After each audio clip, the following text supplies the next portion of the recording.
name is Rob, and I thought I would make a video, a series of videos on my life as being an amputee. I tragically lost my left foot 2013 on a lawnmower. It was a freak injury and very tragic, you could say the least. But it didn't stop me. If anything, it has reignited my flame. For the first year, they did a midfoot amputation because I still had a solid heel and ankle, so they tried saving my limb with a midfoot amputation, basically going from a size 14 sneaker down to a size 2. Had to have a custom hoof, I call it, made, so I was able to walk with protection because I did not have a long enough foot to fit into a sneaker so it would stay. Every time I picked up my foot, it would come off. That was probably the most depressing time of my life. You would say, well, why? You still have your limb. Why would you be depressed and down? Well, just think about it. You can't wear the same sneaker. You can't wear the same shoe. You have a hoof on one foot and a sneaker or shoe on the other. Going up and down stairs, you have to be much more careful, especially going upstairs, because we typically go up a step with the balls of our toes. We use the ball of our foot a lot for reaching, lifting, grabbing, and I wasn't able to do that.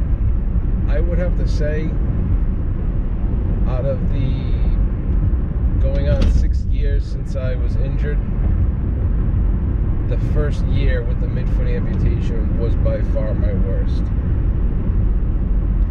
Between wound vacs and infections and PICC lines, it was probably the most depressing and unmotivating time of my life. Not my doctor's fault. My doctor did what he's supposed to do, save a limb. He always kept the reality in front of me and letting me know every time I saw him that I am not out of the clear. I still might need an amputation. It wasn't until about 8 months in to that midfoot amputation where I really started looking into a below-the-knee amputation, speaking to psychiatrists and doing research and getting consultations at other prosthetic places than the one that was currently treating me, because I just wasn't happy and I needed to find a way to get out of this unhappy stage I was in. There was no pressing rewind. There was no going back in time. The bills kept coming in. The phone calls kept coming in. But I had no energy or no hope for myself. I was very down, very depressed. And I wanted to do something about it. I just didn't know how to. After doing my research and talking to others, I decided to go ahead with the below-the-knee amputation on my left foot. And it all became a reality to me the day after I had it done. It wasn't the first day when I got back to my room and I realized that I no longer had my foot or my ankle. It was the following day when they told me I needed to get ready for rehab and physical therapy. I said, but I just had a below-the-knee amputation. I need time to recover.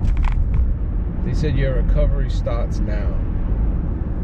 Your problem was your left foot. Your left foot is no longer there. So now it's time to get working.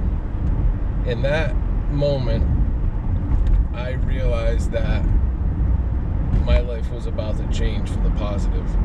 It was no more worrying about what time the wound vac company was coming, what time they were coming to do my PICC line, what time in-home physical therapy was coming, what time the weekly nurse was coming to check in. I was no longer a prisoner in my own home.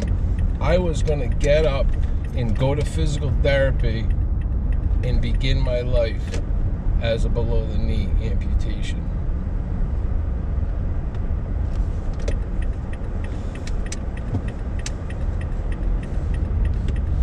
I always worked out throughout my life. I had on and off periods of going to the gym and working out, but I was athletic as a child and growing up, and always tried to stay athletic and in good shape. I would push myself in that physical therapy room where I went to inpatient rehab for 2 weeks. I would push myself. I would do one-handed push-ups. I would do sitting down overhead presses. I would do sit-ups. I would get on the aerobic ball and do push-ups and sit-ups. I wasn't going to let this stop me. I was going to let it start me.